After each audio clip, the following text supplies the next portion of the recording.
नमस्कार दोस्तों, माया चैनल के समय की माया कार्यक्रम में आप सभी का स्वागत है।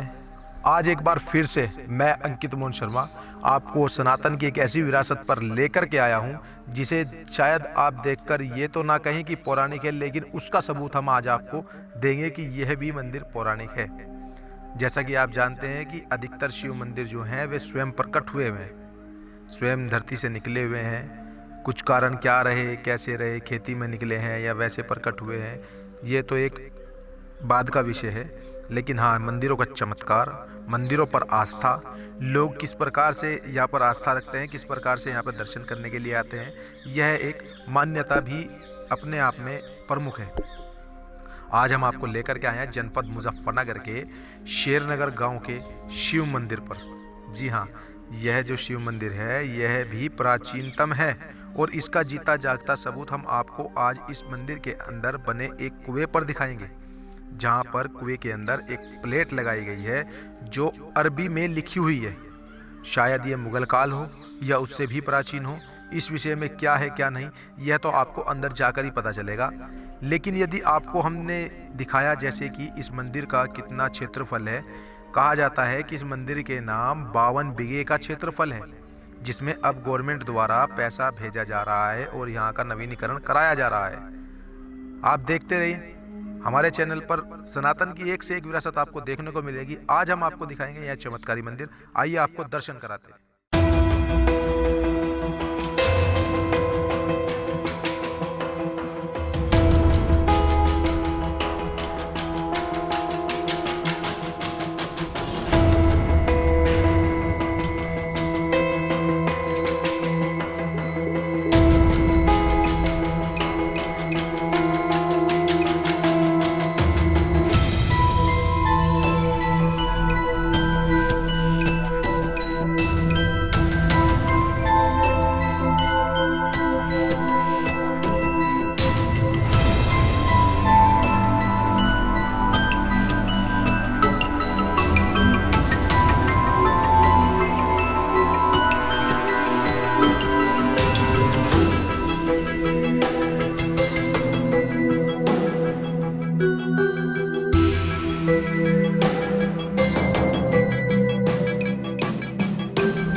दोस्तों, जैसा कि आपने इस मंदिर को देखा, मंदिर बहुत ही खूबसूरत है, बहुत ही प्यारा है और अभी यहाँ पर नवीनीकरण का कार्य चल रहा है। नवीनीकरण जो चल रहा है उसके बाद हमें उम्मीद है कि यहाँ पर लोगों का आना जाना और भी ज़्यादा होगा। यहाँ पर घूमने के लिए पार्क भी बनाए जा रहे हैं। हर सुविधा के हिसाब से यहाँ पर धर्मशाला, टॉयलेट वगैरह इस तरह की सुविधाएं भी यहाँ पर की जा रही हैं। और जैसे ये मंदिर प्राचीन है तो गवर्नमेंट भी इसके ऊपर अपना रुझान दिखाते हुए यहाँ पर अपना जो सरकार से मिलता है फंड मिलता है वो भी यहाँ पर रिलीज कर दिया गया है। जैसे कि हमें यहाँ के लोगों ने बताया कि यहाँ पर सरकार ने पैसे अलॉट किए थे जिससे ये एक नवीनीकरण कार्य हुआ है। सड़कें बनाई गई हैं, धर्मशाला बनाई गई है, टॉयलेट वगैरह बनाए गए हैं और भी यहाँ पर कमरे बनाए गए हैं। भक्तों के आने पर रुकने का, खाने का, पीने का सभी यहाँ पर व्यवस्थाएं की जा रही हैं। यहाँ पर प्राचीनतम यह जो मंदिर था इसको नवीनीकरण में बदल दिया गया तो इस वजह से इसकी प्राचीनता समाप्त हो रही है। किंतु यहाँ पर प्राचीन जो हमने आपको शुरू में बताया था, एक कुआं जो हमने आपको दिखाया, उस कुएं में लगी हुई एक प्लेट जो अरबी में लिखी है। और जब यहाँ के जो मंदिर से जुड़े लोग हैं उन्होंने पढ़ाया किसी के द्वारा तो उन्होंने बताया कि इस मंदिर की प्लेट पर जो लिखा हुआ है उस पर लिखा हुआ है कि जो भी इस प्लेट को पढ़े वो इसका नवीनीकरण कराए। इस कुएं में जो प्लेट लगी हुई है उस पे सन भी थे, लेकिन क्या हुआ कि समय के कारण, समय जब चलता रहा, इतने वर्ष बीत गए तो उस वजह से वे सन मिट चुके हैं। सन नहीं है और भी कुछ लिखा था लेकिन वह लिखाई किसी न किसी कारणवश समाप्त हो गई है। आज हमने आपको वह प्लेट दिखाने का प्रयास किया किंतु समय बीतने के अनुसार उस पर इतनी काई जम चुकी है कि उस पर लिखावट दिख नहीं रही है। हमने इनसे आग्रह किया है कि हम एक बार फिर से आएंगे और अपने दर्शकों को इस प्राचीन विरासत का जरूर दिखाएंगे, इस प्लेट के बारे में जरूर दिखाएंगे। तो उन्होंने हमसे कहा है कि जल्द ही इस प्लेट की सफाई करा दी जाएगी और हम फिर से आपको एक बार इस मंदिर पर लेकर के आएंगे। जल्द ही आने वाले कुछ समय में यहाँ पर एक प्रोग्राम का आयोजन किया जा रहा है, उस समय हम आपको इस प्राचीनतम के बारे में दिखाएंगे, इस प्लेट के बारे में दिखाएंगे। जैसे कि हम बात कर रहे थे यहाँ के निवासियों की और लोगों की, तो हमारे साथ यहाँ पर आ चुके हैं जो ये मंदिर से जुड़े हुए लोग हैं और ये महंत है। आइए हम आपको इनसे बातचीत कराकर बताते हैं इस मंदिर का क्या है इतिहास और क्या है यहाँ का चमत्कार। आइए दोस्तों बताते हैं आपको इस मंदिर की कहानी यहाँ के निवासियों की जुबानी। अपना नाम बताएं। मेरा नाम रामबल सिंह राणा है। मैं गुज्जर बिरादरी से हूँ और मंदिर के करीबी के रहने वाले हैं गांव में। और जो हम सुनते आए हैं अपने बुजुर्गों से, जो 100 साल की उम्र पूरी करके भगवान को प्राप्त होगी है, उनसे हमने सुना है कि यह मंदिर प्राचीन शिव मंदिर शेरनगर जो सिद्धपीठ कहलाता है, इसके बारे में जो हमने सुना है वो हम अपनी बयानी बताते हैं। जो हमने सुना है, हमने सुना है कि वर्षों पहले, सैकड़ों वर्ष पहले यहाँ पे काश्त होती थी, किसान का कार्य। तो यहाँ पे कोई किसान अपना हल चला रहा था तो हल उनका इससे सिर की पिंडी से टकरा गया। उन्हें अवगत नहीं हुआ कि ये क्या है। वो फिर आगे निकल गए चलाते चलाते, फिर दोबारा ही हलाई लेके आए। वो जो दूसरा नंबर होता है हल का, वो फिर टकराए तो उन्होंने अपना हल रोक दिया। हल रोक के उन्होंने दूसरों को बताया कि भाई यहाँ पे ऐसा ऐसा है, ये देखो क्या है। तो फिर उसका पता लगा कि ये तो शिवपिंडी है और लोग इकट्ठा हुए। कुछ लोगों के सहयोग से फिर यहाँ पे उसके मंदिर बनाया। उसके ऊपर आज वो मंदिर बनते बनते इस हालत में है, आप तस्वीर में देखेंगे कैसा है। और यहाँ पे जो बड़े भगत आए, सेठ लोग आए, जो कुशल लोग थे, उन्होंने यहाँ पे मदद की इसमें। और फिर इसका ट्रस्ट बनाया, तो ट्रस्ट ने चलाया। फिर इसमें राजनीति हुई, राजनीति में पेड़ काटने लगे लोग और उनका भी बुरा हुआ, जो हम सुनते आए और देखते आए। और आज तक इसमें जो है धर्म की प्रक्रिया बहुत अच्छी चल रही है। दूर दूर से लोग आते हैं, यहाँ पे लोगों के देवता भी स्थापित हैं। बहुत दूर दूर से लोग आते हैं और दर्शन करके जाते हैं और फल प्राप्त करते हैं। इनके दर्शनों से फल की प्राप्ति होती है, आदमी के जीवन में खुशियाँ आती हैं, आदमी सुखी जीवन व्यतीत करता है इनके दर्शन करके। और बस इससे ज़्यादा और नहीं हमारे पास जो सुना था बड़ों से, वो हमने आपको विदित करा दिया। जैसा कि हमने यहाँ पे देखा है, ये कुआं है, इसमें एक प्लेट लगे होने का दावा किया जा रहा है कि अरबी में प्लेट लगी हुई है। इस बारे में भी बताइए हमारे दर्शकों को। हाँ, हमने एक बार देखा कि यहाँ पे एक प्लेट लगी हुई है और प्लेट हम पढ़ नहीं सके क्योंकि हम हिंदी पढ़ते हैं, इंग्लिश भी पढ़ लेते हैं। मगर वो अरबी भाषा में लिखा हुआ है, शायद वो मुगल काल का लगा हुआ पत्थर है। फिर हमने सर्च किया, एक आदमी को ढूंढ के लाए और उससे पढ़वाया। वो हमारे ही गांव के थे, एक मुस्लिम भाई, वो अरबी जानते थे, उनसे हमने पढ़वाया। उनका नाम था कमरुद्दीन। उन्होंने इसे पढ़ा और पढ़ के बताया कि जो इसे पढ़ेगा वो इस कुएं की मरम्मत कराए। बस उन्होंने इतना बताया। कुछ छोटे छोटे चिन्ह वो मिटे हुए थे, वो शायद सन विदित था उस पर, वो मिट रहे थे, वो नहीं बता सके। और प्राचीनता का सबसे बड़ा सबूत ये कुआं भी है। और जो प्राचीन मंदिर की शक्ल थी वो तो अब नवीनीकरण में बदल दी। पहले वो लखोरी ईंटों का चौतरा था, एक छोटा सा मंदिर था और बहुत ही भव्य मंदिर था। और महात्माओं के रहने का एक यहाँ पे मकान भी बना हुआ था।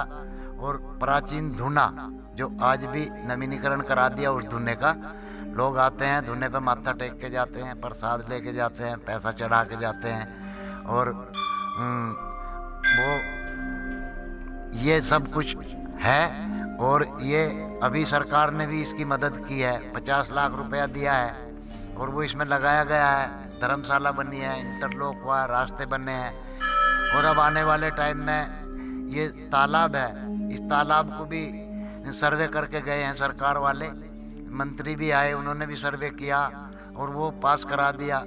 एक कन्हैयागिर महंत हैं, इनके सौजन्य से वो कार्य चल रहा है, उसमें वो बहुत मेहनत कर रहे हैं। और क्या नाम जो है, आने वाले समय में ये कार्य भी संपन्न हो जाएगा, हम ऐसी उम्मीद करते हैं। धन्यवाद। हम आपसे ये भी जानना चाहेंगे कि साल भर में ऐसा कोई महीना, दिन कि जहाँ जो यहाँ पर बहुत ही बड़ी संख्या में, तादाद में लोगों का आना जाना लगा होता हो, भीड़ होती हो? देखिए, यहाँ पे 2 पर्व मनाए जाते हैं जो बहुत ही वैभवशाली, बहुत अच्छे पर्व मनाए जाते हैं। उसमें एक तो फागण की शिवरात्रि पे मनाया जाता है, मेला लगता है, बच्चों के हंडोले लगते हैं, दूर दूर से लोग आते हैं, दर्शन करके जाते हैं। और सावन के महीने में जब कावड़ चलती हैं, शिवरात्रि होती है, एक मेला जब लगता है, वह भी बहुत भव्य मेला लगता है। उसमें दूर दूर से भगत लोग आते हैं, महात्मा लोग भी आते हैं और दर्शन करके जाते हैं। हाँ, कावड़िया आते हैं, दर्शन करके जाते हैं। 3 दिन तक ये मेला लगातार चलता है और बहुत ही अच्छा मेला लगता है। और करीब हजारों व्यक्ति आते हैं और दर्शन करके जाते हैं। दुकानें लगती हैं, मेला सजता है, बहुत अच्छा भव्य लगता है।